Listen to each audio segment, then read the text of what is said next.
Welcome back students. Direct indirect के तहत हम डायरेक्ट इनडायरेक्ट को दो और नाम है। क्या है?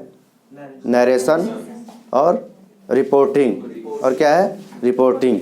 तो डायरेक्ट इनडायरेक्ट को जब हम बता रहे थे तो टेंस चेंज बताए।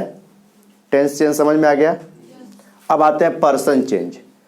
पर्सन चेंज के पहले हम पर्सन का चार्ट बनवा चुके हैं और पर्सन के चार्ट में बाकायदा तुम लोगों को पता होगा फर्स्ट पर्सन, सेकंड पर्सन और थर्ड पर्सन, और इनके singular plural, singular plural, singular plural, ये क्या है? नंबर है।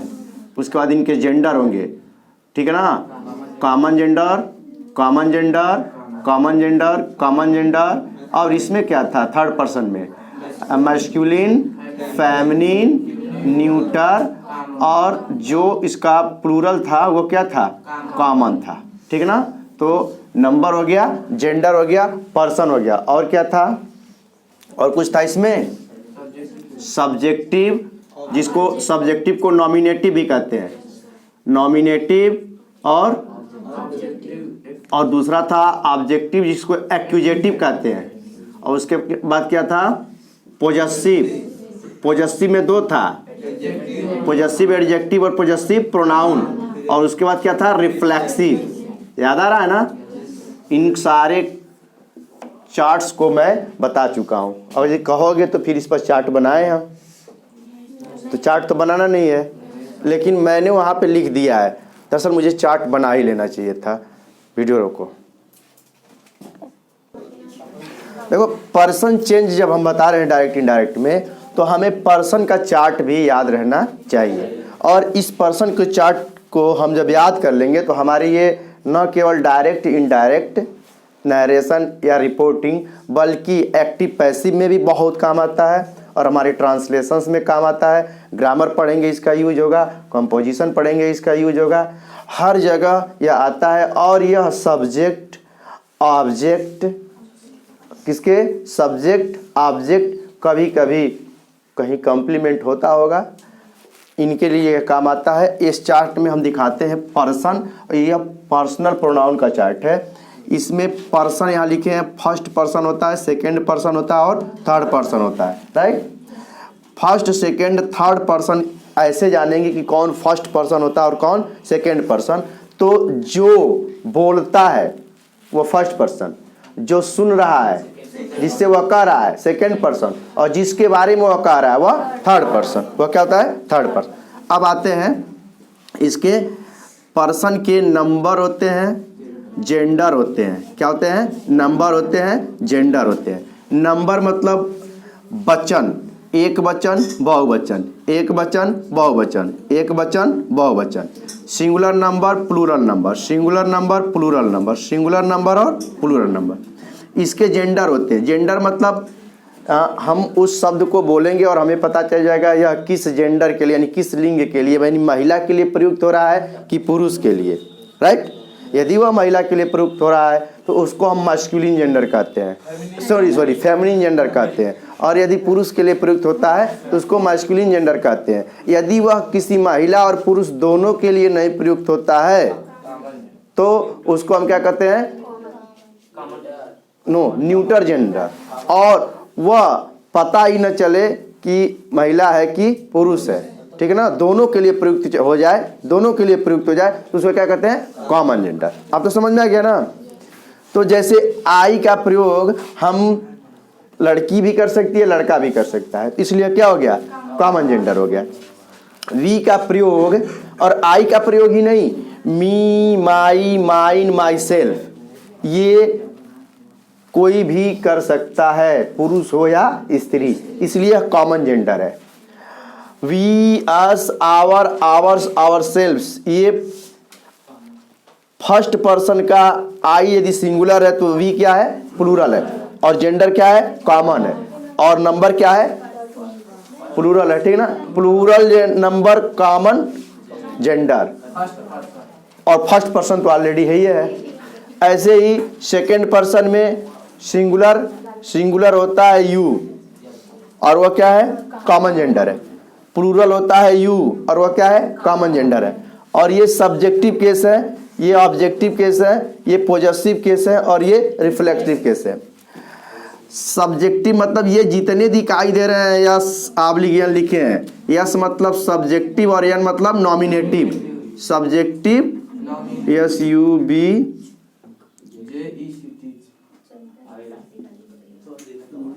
सब्जेक्टिव या इसको कहते हैं नॉमिनेटिव। तो ये सब्जेक्ट के स्थान पर ही आएंगे, जितना इस लाइन में है ना, ये लाइन में जितने हैं ये सब्जेक्ट के स्थान पे आते हैं, और ये लाइन में जितने हैं ये ऑब्जेक्ट के स्थान पे आते हैं, ठीक है ना।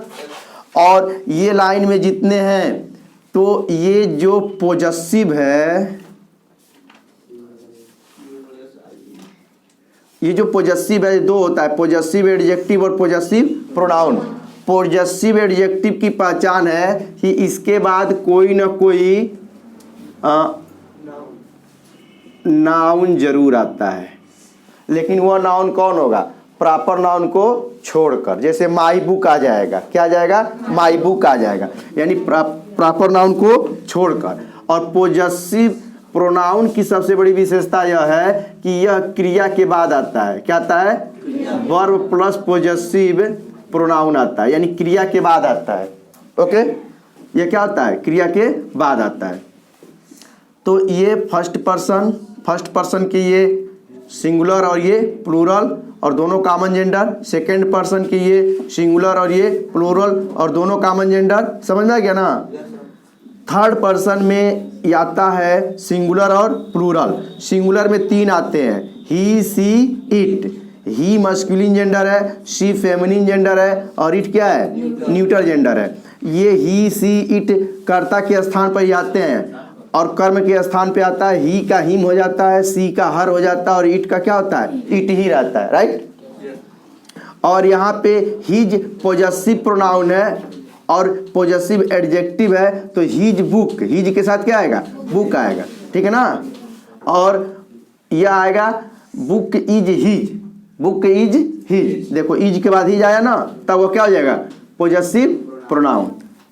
और यदि हिज के बाद बुक आए तो positive adjective. Book is his, मेरा चेहरा देख रहे क्या, चलो समझ में आ गया। अब देखो यहाँ पे हर क्या है, ये भी third person feminine gender, feminine gender का यह क्या है, ऑब्जेक्टिव है, और यह क्या है, पॉजिटिव है, और क्या है, पॉजिटिव प्रोनाउन है, यह पॉजिटिव एडजेक्टिव है, और यह क्या है, पॉजिटिव सॉरी रिफ्लेक्सिव है। यहाँ पे इट आया, इट न्यूट्रल जेंडर है, यह निर्जीव के लिए प्रयुक्त होता है। लिसन में, यह किसके लिए प्रयुक्त होता है, निर्जीव के लिए। निर्जीव के बाद भी यह कम से कम 8-10 चीज़ों के लिए प्रयुक्त होता है। ऐसे जो सजीव हो और जिनको हम निर्जीव मान लेते हैं, छोटे छोटे जीव जंतुओं के लिए इसका प्रयुक्त होता है, इसका प्रयोग, ठीक है ना। कभी कभी यह प्रोनाउन बन के आता है, तो जहाँ दो लोग को जोड़ करके और उन दोनों के लिए प्रयुक्त किया जाता है, वहाँ इट का प्रयोग है। इसका लंबा सार है। और यह इट इसका पॉजिटिव सॉरी ये सब्जेक्टिव है, यह ऑब्जेक्टिव है। यह क्या है, पॉजिटिव एडजेक्टिव है, इसका पॉजिटिव प्रोनाउन नहीं होता, यानी वर्ब के बाद इट का प्रयोग नहीं होता। और ये इसका रिफ्लेक्सिव है। अब इन तीनों के लिए, किनके लिए, इन तीनों के लिए ही सी इट, ध्यान देना यहाँ पे, इन तीनों का प्लूरल है यह, और यह प्लूरल ही के लिए भी आता है। जैसे ही मोहन है, ही क्या है, मोहन है, और फिर एक और ही है, सोहन है। दोनों के लिए हम ही लगा सकते हैं, लेकिन जब दोनों इकट्ठा हो जाए तो उनके लिए ही नहीं लगाएंगे। अब दोनों इकट्ठा हो जाए तो उनके लिए क्या लगाएंगे, प्रोनाउन दे लगाएंगे। क्या लगाएंगे, दे लगाएंगे, राइट। तो यह दे ही सी इट के जैसे ही प्लूरल होंगे, जैसे ही प्लूरल होंगे तो लग जाएंगे, यानी इन तीनों का यह क्या है, प्लूरल है। समझ में आ रहा है। इन तीनों का यह क्या है, प्लूरल है।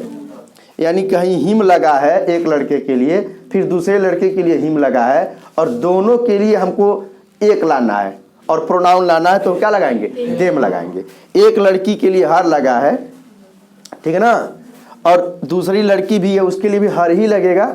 लेकिन जब दोनों लड़कियों के लिए हमें प्रोनाउन लाना रहेगा और ऑब्जेक्टिव केस में लाना रहेगा तो क्या लगाएंगे, देम लगा देंगे। अब तो कुछ समझ में आ रहा होगा। उसके बाद आता है देयर और देयर्स और देमसेल्फ। तो देयर क्या है, पॉजेसिव एडजेक्टिव है, और देयर्स क्या है, पॉजेसिव प्रोनाउन है, और ये क्या है, पॉजेसिव ये रिफ्लेक्सिव है। तो ये चार्ट तुम्हें याद रहेगा। यदि याद नहीं रहेगा तो प्रॉब्लम्स होंगे। First person, second person, third person, nominative ये नंबर में सिंगुलर प्लूरल, जेंडर में common common common common, masculine feminine neuter और common, I we you you he she it और दे, ये सब्जेक्टिव केस है, हमेशा सब्जेक्ट की जगह पे आते हैं। Me us you you him her it them, ये हमेशा ऑब्जेक्ट की जगह पे आते हैं। कभी इनको सब्जेक्ट की जगह पे नहीं रख सकते। जैसे आई एम अ टीचर,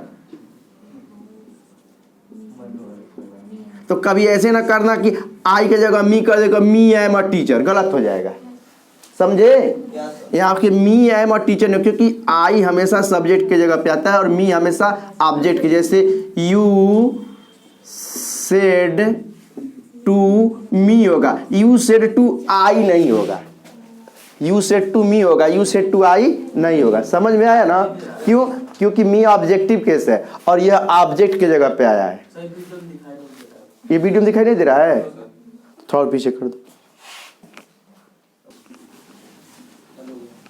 देखो जैसे ये जितने हैं सब्जेक्टिव केस, ये कभी जैसे आई है ना, तो I am a TEACHER teacher, तो आई क्या है, सब्जेक्टिव केस है। अब आई को देख करके हम पूरा का पूरा इसका एनालिसिस कर देंगे। यह सब्जेक्टिव केस है, फर्स्ट पर्सन है, कॉमन जेंडर है। समझ में आ गया, क्या है, कॉमन जेंडर है। अब आई की जगह हम कभी मी नहीं लिख सकते, जैसे मी एम और टीचर नहीं कर सकते।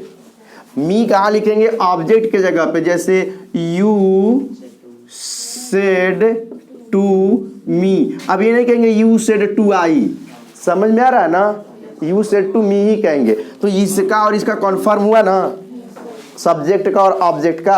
अब इसका पॉजेसिव का थोड़ा सा दिखा देते हैं।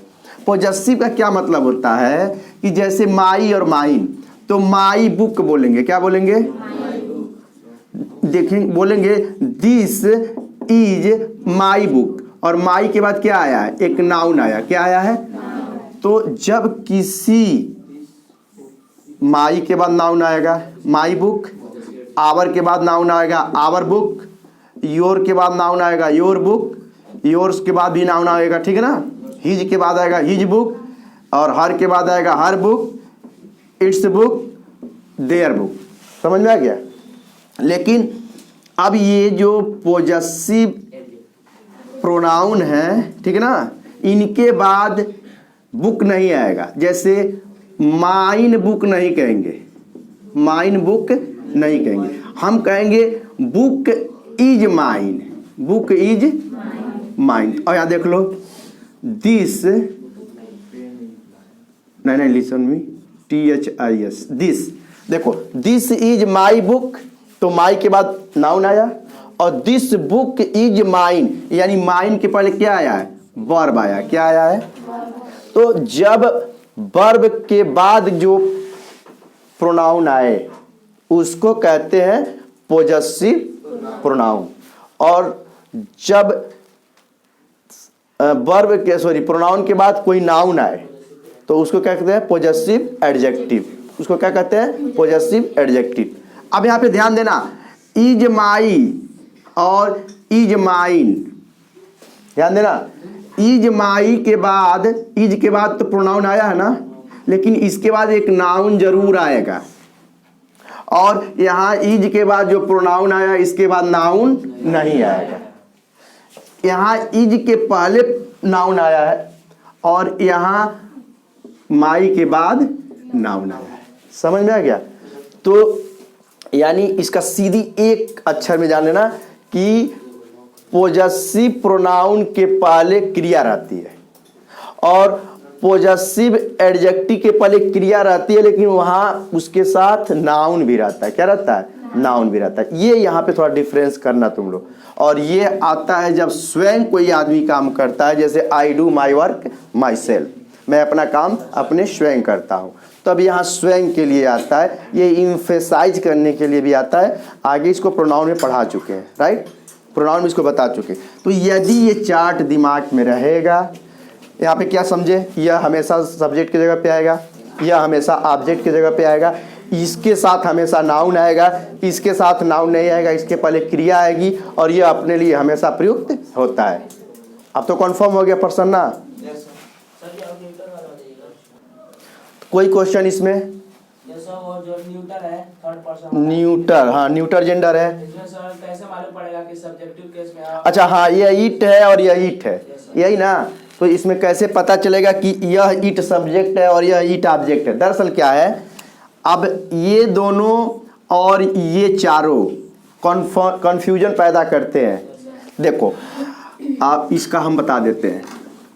यू शेड टू मी और आई सेड टू यू, यहाँ भी यू और यह भी यू और यह भी यू, राइट। अब यह यू सब्जेक्टिव केस में, क्यों? क्योंकि क्रिया के पहले आया है, और यह यू ऑब्जेक्टिव केस में है क्योंकि क्रिया के बाद आया है। मैं तुमसे कहा तो मैं बोलता हूं, सब्जेक्ट हो गया, और यह सब्जेक्टिव केस हो गया। यू सेड टू मी, तुम बोल रहे हो, सब्जेक्ट हो गए, इसलिए यू ऑब्जेक्ट या सब्जेक्टिव केस हो गया। तो जब मैं तुमसे कह रहा हूं तो तुम ऑब्जेक्ट हो गए, और जब तुम मुझसे कह रहे हो तो तुम सब्जेक्ट हो गए। इसलिए यह यू सब्जेक्टिव केस में और यह यू ऑब्जेक्टिव केस में। कोई प्रॉब्लम? तो यू का हो गया। अब यहाँ पे प्रॉब्लम्स ये आ जाएंगे तुम्हारे दिमाग में कि सर कब हम, ध्यान देना, यह you second person singular number common gender you, और सेकेंड पर्सन ही है और प्लूरल है और कॉमन ही है, और यू ही लिखे हैं। क्या लिखे हैं? यू ही लिखे। तो कब समझोगे कि हमारे एक के लिए यू आ रहा है, और कब समझोगे कि हमारे दो या दो से अधिक के लिए यू आ रहा है? इसमें बहुत कंफ्यूजन पैदा हो जाएगा ना। कितने लोग जानते हैं इस बात को? अब हम इसको बता देते हैं। जैसे यू सेड टू मी, तो यहां पे ये भी हो सकता है कि तुमने मुझसे कहा। अब कोई जरूरी नहीं है कि एक ही ने कहा, तुम सभी मिलकर के हमसे कह सकते हो, तब भी हम यू ही लगाएंगे। लेकिन कब जानेंगे कि सभी लोग मिलकर के हमको कह रहे हैं? भाई नो रॉन्ग, वो बात नहीं है। मी तो ऑब्जेक्ट है ना, वो तो मैं अकेले हूं, लेकिन यू कब एक रहेगा और यू कब बहुत रहेगा, ये कैसे हम जानेंगे? समझ में आ गया?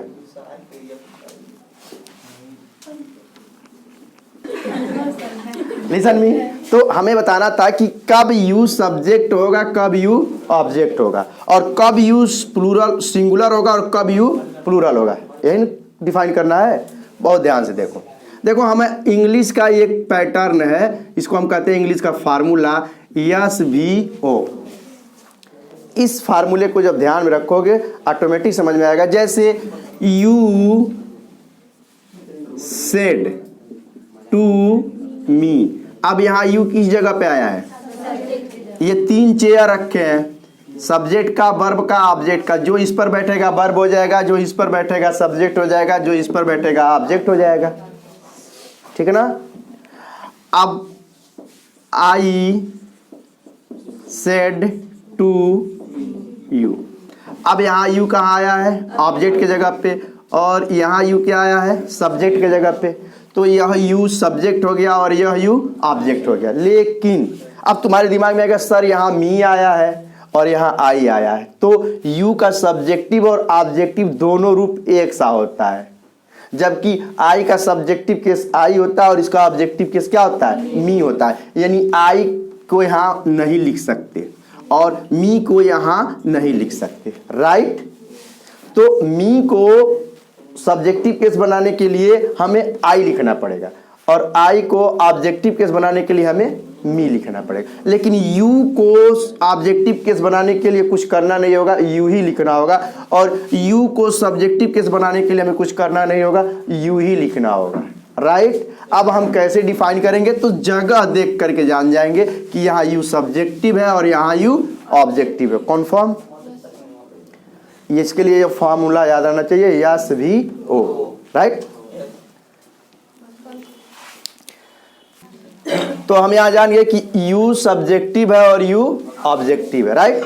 अब यहाँ पे एक क्वेश्चन आता है कि यू सिंगुलर भी है, देखियो सिंगुलर है, और यू प्लूरल भी है। कैसे जानेंगे कि यू सिंगुलर है और यू प्लूरल है? तो इसके जानने के लिए क्या करते हैं, हम यहाँ यू लिख दिए, यू के पहले यू के बाद, यू के पहले और यू के बाद आए हुए नाउन से हम पता करेंगे कि यदि उसके पहले आया हुआ, जैसे यू के पहले यदि आ जाए स्टूडेंट, क्या आ जाए, सीधे लिखने दो,